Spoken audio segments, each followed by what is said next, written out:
हर कठिनाइयों से अब तुझे आगे बढ़ना है। तू रुक नहीं, अभी तो तुझे और पढ़ना है।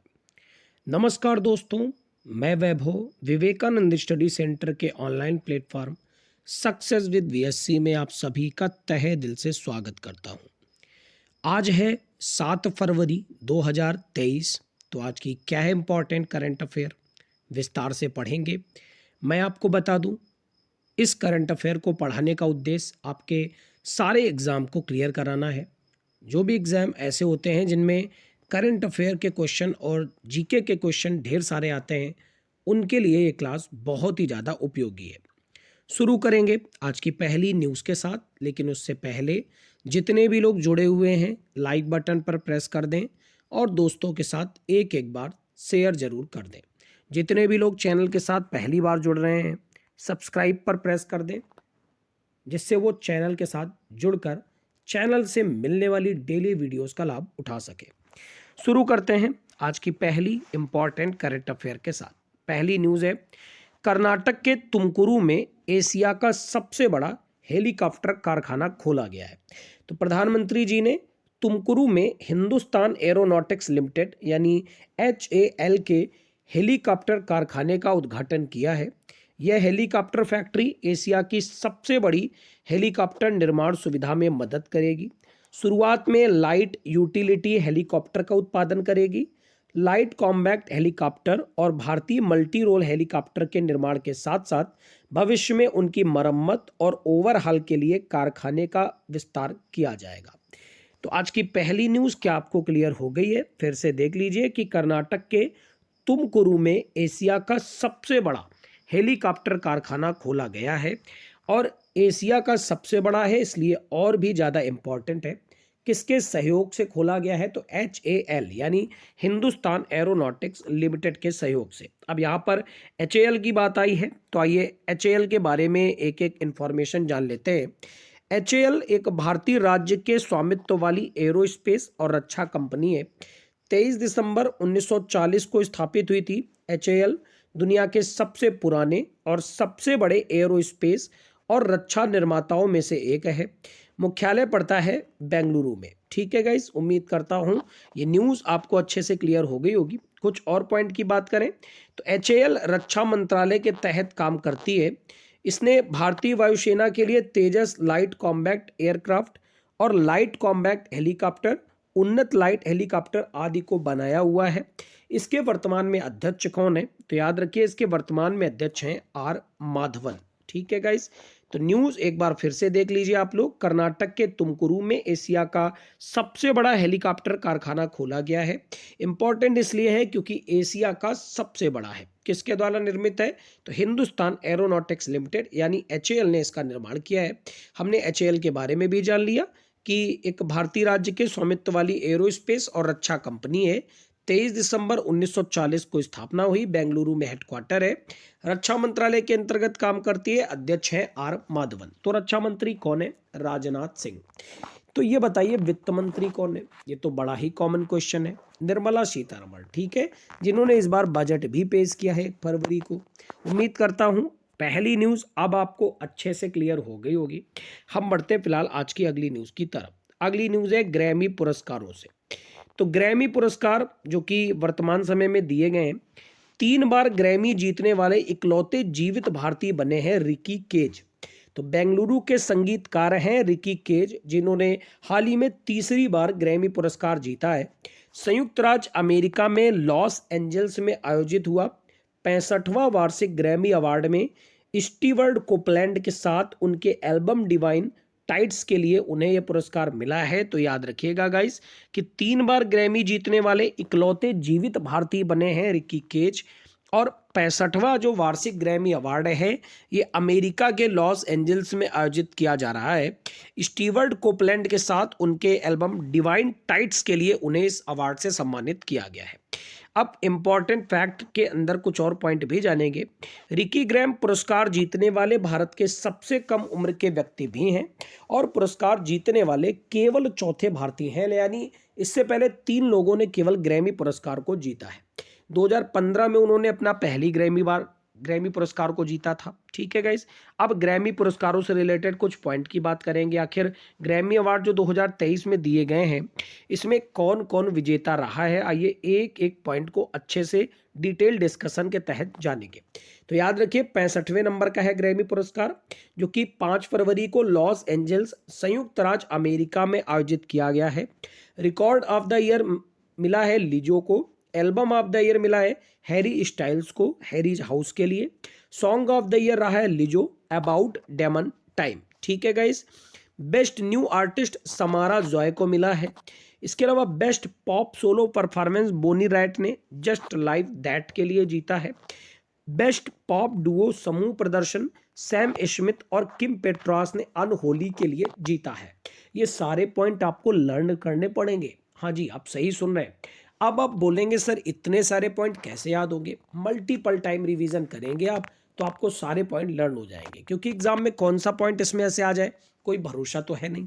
तो आपको सारे पॉइंट लर्न करके चलने हैं। एक बार फिर से देख लीजिए, 3 बार ग्रैमी पुरस्कार जीतने वाले इकलौते भारतीय बने रिकी केज।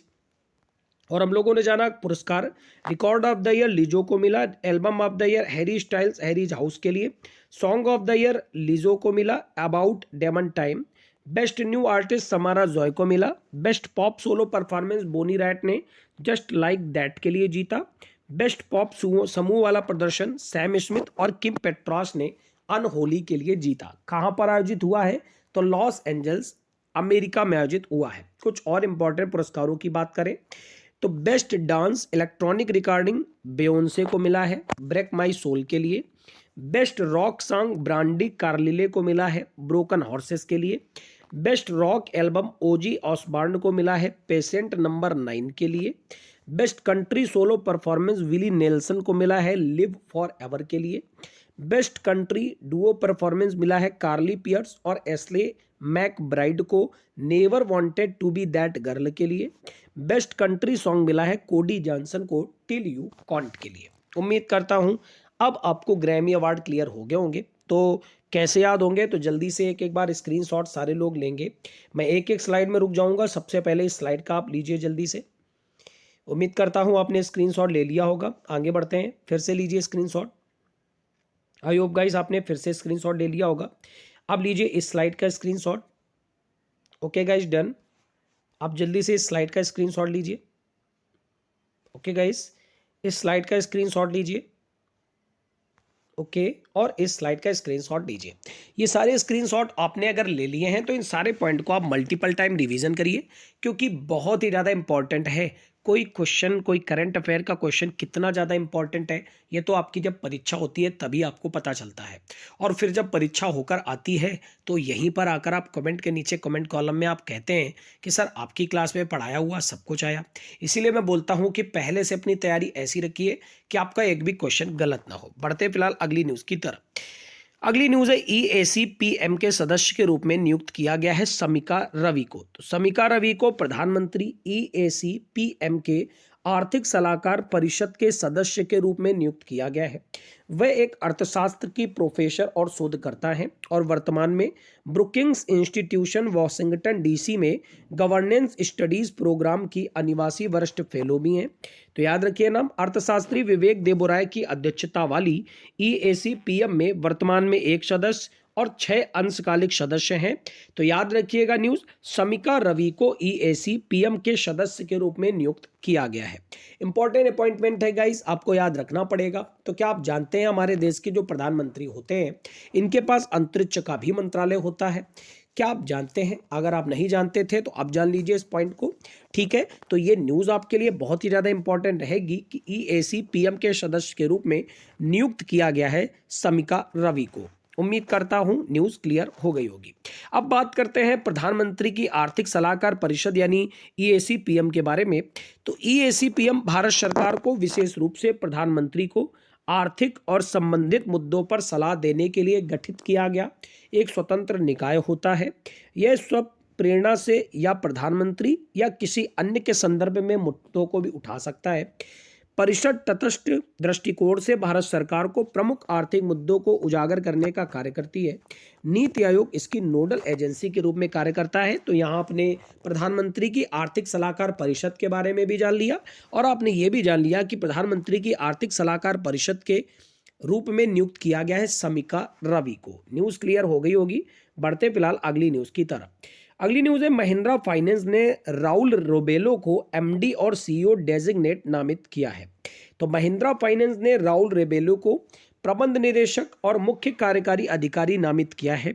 राउल रेबेलो वर्तमान में कंपनी के मुख्य परिचालन अधिकारी हैं और 29 अप्रैल 2024 को रमेश अय्यर के सेवानिवृत्त होने पर एमडी और सीईओ का पदभार संभालेंगे। तो याद रखिए, महिंद्रा फाइनेंस ने राउल रेबेलो को एमडी और सीईओ के रूप में नियुक्त किया है।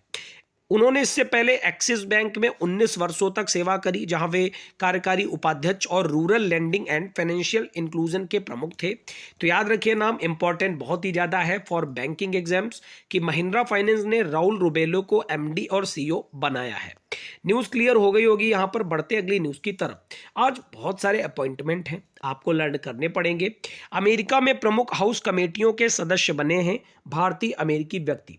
तो हाउस कमेटी ऑन इंटेलिजेंस कांग्रेसी डॉक्टर अमी बेरा अमेरिका और चीन के बीच रणनीतिक प्रतिस्पर्धा पर समिति बनाई गई, जहां राजा कृष्णमूर्ति इलिनॉइस से निर्वाचित प्रतिनिधि हुए हैं। अब प्रवास पर उप समिति बनाई गई, जहां प्रमिला जयपाल वाशिंगटन राज्य से प्रतिनिधि रही हैं।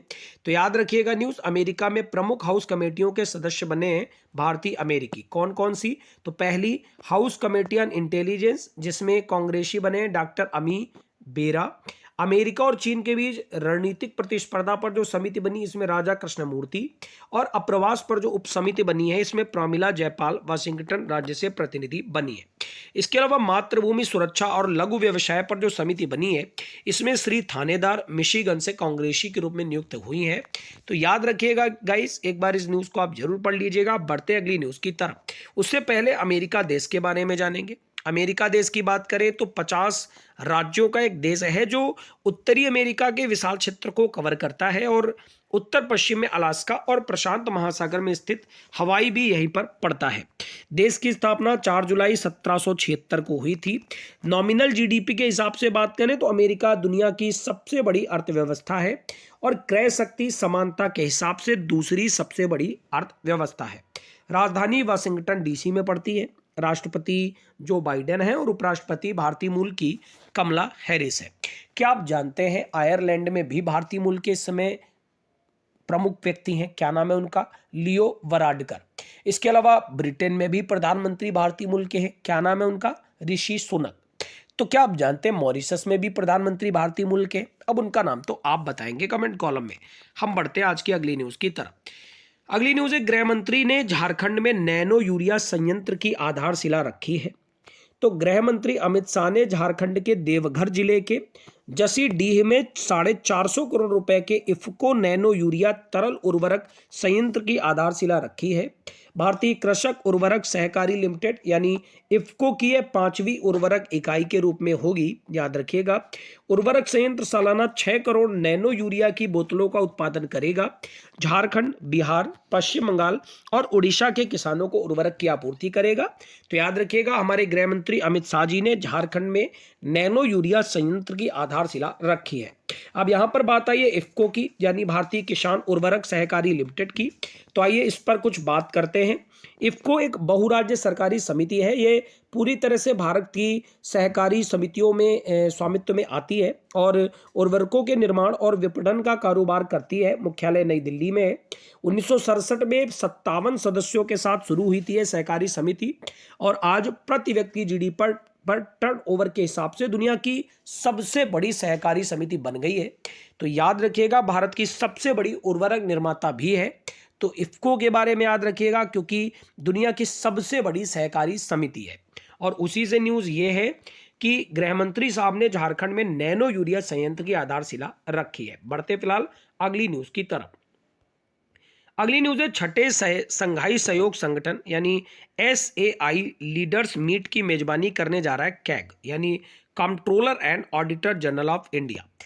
तो भारत के नियंत्रक और महालेखा परीक्षक यानी कि कैग 6 फरवरी को लखनऊ में छठे संघाई सहयोग संगठन सुप्रीम ऑडिट इंस्टीट्यूशन यानी साई लीडर्स मीटिंग की मेजबानी करने जा रहा है। कैग के अध्यक्ष कौन है? गिरीशन मुर्मू, जिन्होंने इंटीग्रेटेड इमर्जिंग टेक्नोलॉजीज इन ऑडिट इस थीम का नेतृत्व किया है। तो याद रखिएगा, कुछ इंपॉर्टेंट फैक्ट मैं आपको बता दूं। पहले आप ये याद रखिए कि छठा संघाई सहयोग संगठन SAI लीडर्स मीट की मेजबानी कैग करने जा रहा है। कैग के अध्यक्ष कौन है? तो ये गिरीश चंद्र मुर्मू है। और इस बैठक की थीम क्या है? तो most important, integrating emerging technology in audit. तो चलिए कमेंट कॉलम में आप 2 क्वेश्चन के आंसर दीजिए। वर्ल्ड वेटलैंड डे जो कि 2 फरवरी को होता है, इसकी थीम क्या रही? और 4 फरवरी को वर्ल्ड कैंसर डे होता है, जिसकी थीम क्या रही? इन दोनों क्वेश्चंस के आंसर आप कमेंट कॉलम में जल्दी से करिए, हम बढ़ेंगे फिलहाल आगे। ठीक है गाइस, और ये भी जान लीजिए इसमें राज्यपाल आनंदीबेन पटेल उत्तर प्रदेश से उद्घाटन इन्होंने किया है। अगली न्यूज पर बढ़ने से पहले भारत के नियंत्रक और महालेखा परीक्षक यानी कैग के बारे में कुछ इंपॉर्टेंट फैक्ट जान लेते हैं। तो कैग की बात करें तो अनुच्छेद 148 संविधान का, उसमें स्थापित भारत की सर्वोच्च लेखा परीक्षा संस्था है। उन्हें भारत सरकार और राज्य सरकारों की सभी प्राप्तियों और व्यय की लेखा परीक्षा करने का अधिकार है। भारत के संविधान के अनुच्छेद 148 से 151 भारत के कैग की संस्था से संबंधित है। स्थापना 1858 में हुई थी और वर्तमान में कैग हैं गिरीश चंद्र मुर्मू। पढ़ते फिलहाल अगली इंपॉर्टेंट न्यूज की तरफ, और आज की अगली न्यूज है फेस्टिवल से। बहुत इंपॉर्टेंट फेस्टिवल है, 5 फरवरी से शुरू हुआ है मुंबई महाराष्ट्र में काला घोड़ा आर्ट महोत्सव। तो यह एक वार्षिक उत्सव है जो भारत के दक्षिण मुंबई में काला घोड़ा क्षेत्र में हमेशा फरवरी के पहले शनिवार को शुरू होता है और इसका समापन हमेशा फरवरी के दूसरे रविवार को होता है। तो याद रखिएगा, काला घोड़ा आर्ट फेस्टिवल महाराष्ट्र में मनाया जाता है। पहली बार इसे 1999 में मनाया गया था। इस उत्सव में दृश्य कला, नृत्य, संगीत, रंगमंच, सिनेमा, साहित्य शामिल है। अब यहाँ पर उत्सव की बात आई है तो क्या आप जानते हैं बिहू फेस्टिवल किस एक राज्य का है? हॉर्नबिल फेस्टिवल किस एक राज्य का है? इसके अलावा वांगला फेस्टिवल किस एक राज्य का है? कमेंट कॉलम में आंसर करिए। बढ़ते हैं अगली न्यूज की तरफ। अगली न्यूज है इंपॉर्टेंट डे से। अगला इंपॉर्टेंट डे है FGM के खिलाफ अंतर्राष्ट्रीय शून्य असहिष्णुता दिवस 6 फरवरी को मनाते हैं। अब FGM क्या है? तो महिला जननांग विकृति, यानी जिन महिलाओं के कोई ना कोई अंग में कोई ना कोई विकृति रखी होती है, उनका समाज में मजाक ना बनाया जाए, ऐसी जागरूकता फैलाने के लिए हर वर्ष 6 फरवरी को अंतर्राष्ट्रीय शून्य असहिष्णुता दिवस मनाया जाता है। इसे पहली बार 2003 में यूनिसेफ द्वारा पेश किया गया था। 2023 की थीम मोस्ट इंपॉर्टेंट है, क्योंकि कोई भी डे आता है तो मैं आपको थीम जरूर बताता हूं। इसकी थीम रही है partnership with men and boys to transform social and gender norms to end female genital mutilation. इतनी बड़ी थीम है, आपको पूरी नहीं याद करनी है, आप शुरू से ही याद कर लीजिए केवल इतना, पार्टनरशिप विद मेन। उम्मीद करता हूं न्यूज आपको अच्छे से क्लियर हो गई होगी। अब आज आपका काम यह है, मैं देखूंगा कमेंट कॉलम में कौन आंसर करता है। जनवरी के ज्यादा से ज्यादा कौन कौन से इंपॉर्टेंट डे थे वो कमेंट कॉलम में आप लिख कर बताएंगे, और मैं उम्मीद करता हूं आप जरूर बताएंगे। कम से कम जितने लोग डेली पढ़ने आते हैं वो लोग तो कमेंट कॉलम में जाकर आंसर किया ही करें। ठीक है गाइस, बढ़ते हैं फिलहाल आज की अगली न्यूज की तरफ। उससे पहले यूनिसेफ के बारे में जान ले। यूनिसेफ यानी United Nations international child emergency fund, यानी संयुक्त राष्ट्र अंतर्राष्ट्रीय बाल आपातकालीन कोष, संयुक्त राष्ट्र की एक एजेंसी है जो दुनिया भर में बच्चों को मानवीय और विकासात्मक सहायता प्रदान करने में मदद करती है। 1953 में संगठन संयुक्त राष्ट्र प्रणाली का एक स्थायी सदस्य बना। मुख्यालय न्यूयॉर्क में है। स्थापना 11 दिसंबर 1946 को हुई थी। संस्थापक UNGA के हैं, यानी लुडविक राजचमन, और प्रमुख हैं कैथरीन एम रशेल। आज की आखिरी news, last but not least, most important, कितनी भी इंपॉर्टेंट लगा लीजिए उससे भी कमी रहेगी, क्योंकि हमारे देश के प्रधानमंत्री साहब से न्यूज है। 78% अप्रूवल रेटिंग के साथ प्रधानमंत्री मोदी बने हैं दुनिया के सबसे लोकप्रिय नेता। आपको यहाँ पर एक एक पॉइंट लर्न करना पड़ेगा जो मैं आपको बताने जा रहा हूँ। 78% अप्रूवल रेटिंग मिली है। दूसरे नंबर पर कौन रहे? तो दूसरे नंबर पर मैक्सिको के राष्ट्रपति रहे हैं लेब्राडोर। ठीक है गाइस, और स्विट्जरलैंड के राष्ट्रपति थर्ड प्लेस पर रहे हैं कौन है, कमेंट कॉलम में आंसर करिए। इसके अलावा बात करें अमेरिका के राष्ट्रपति जो बाइडेन किस नंबर पर रहे हैं, तो याद रखिएगा जो बाइडेन रहे हैं 7th प्लेस पर। ठीक है गाइस, किसके द्वारा जारी की गई है रिपोर्ट, तो US based consulting firm morning consult द्वारा जारी की गई है। और इस ग्लोबल लीडर अप्रूवल रेटिंग में बताया गया है कि मोदी जी 78% की रेटिंग के साथ रहे हैं टॉप पर। और जैसा कि मैंने अभी आपको बताया, मैक्सिकन राष्ट्रपति एंड्रेस ओब्रेडोर 68% अप्रूवल रेटिंग के साथ दूसरे स्थान पर, और स्विट्जरलैंड के राष्ट्रपति एलन बॉर्सेट 62% अप्रूवल रेटिंग के साथ तीसरे स्थान पर रहे हैं। तो ये थी ओवरऑल आज की न्यूज। आपको क्लास कैसी लगी है कमेंट कॉलम में आप जरूर बताइएगा। अगर आपको क्लास अच्छी लगी है, आपको मेरा पढ़ाया समझ में आता है, मेरा पढ़ाया अच्छा लगता है, एग्जाम्स में क्वेश्चन मेरे पढ़ाए हुए आते हैं, तो जल्दी से लाइक बटन पर प्रेस कर दो और दोस्तों के साथ वीडियो को शेयर कर दो। ज़्यादा से ज़्यादा दोस्तों के साथ शेयर किया करें, जिससे ज़्यादा से ज़्यादा लोग हमारे चैनल के साथ जुड़कर हमारी फैमिली को और भी ज़्यादा बड़ा कर सके। उम्मीद करता हूँ वीडियो पसंद आया होगा। थैंक यू एवरीवन, आपका दिन मंगलमय हो। God bless you all.